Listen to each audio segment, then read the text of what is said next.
जय श्री राम। नमस्कार, मैं पंडित विष्णु उपाध्याय। परे स्त्री के साथ संभोग क्यों नहीं करना चाहिए, तो मैं आज आपको इसी विषय पर जानकारी दूंगा। स्त्री माता समान होती है, बहन समान होती है, बेटी समान होती है, और यदि किसी व्यक्ति का विवाह हो रखा है तो वो पत्नी समान होती है।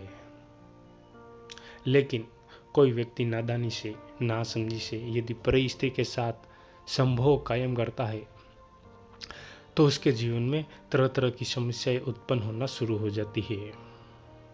सबसे पहले आपके पितरों का दोष आपको लगना शुरू हो जाएगा।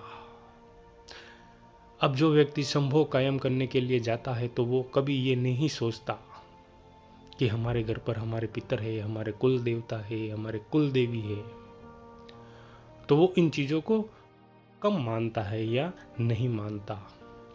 अब जब आप ऐसा अनैतिक कार्य करते हैं तब आपके पितर आप पर बहुत ज़्यादा असंतुष्ट हो जाते हैं, क्योंकि आपके कुल की वो स्त्री नहीं है, किसी और कुल की है।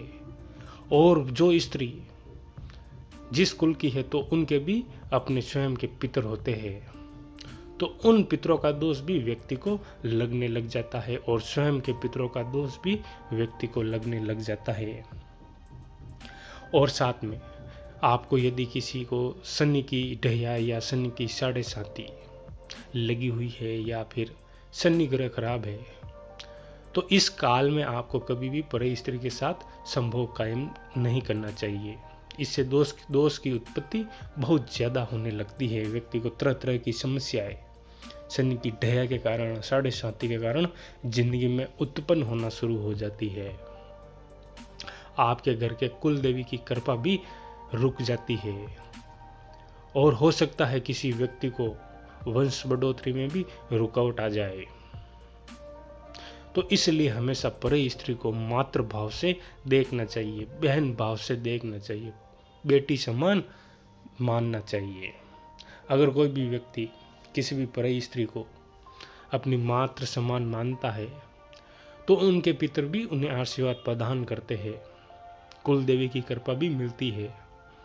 और जब कोई व्यक्ति जिंदगी में बहुत सारे अनैतिक कार्य करता है और उसके बाद वो यदि शुभ कार्य करने की कोशिश करता है तो उन शुभ कार्य को किया हुआ लाभ भी व्यक्ति को प्राप्त नहीं होता, क्योंकि आपका खाता पाप कर्मों से ज्यादा है और पुण्य कर्म आपके कम है।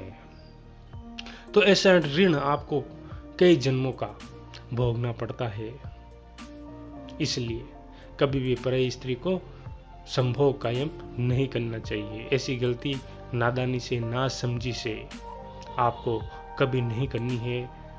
दोस्तों, मैं आशा करता हूं कि मेरे द्वारा दी गई जानकारी से आपको लाभ होगा। अब आप मुझे आज्ञा दीजिए। नमस्कार।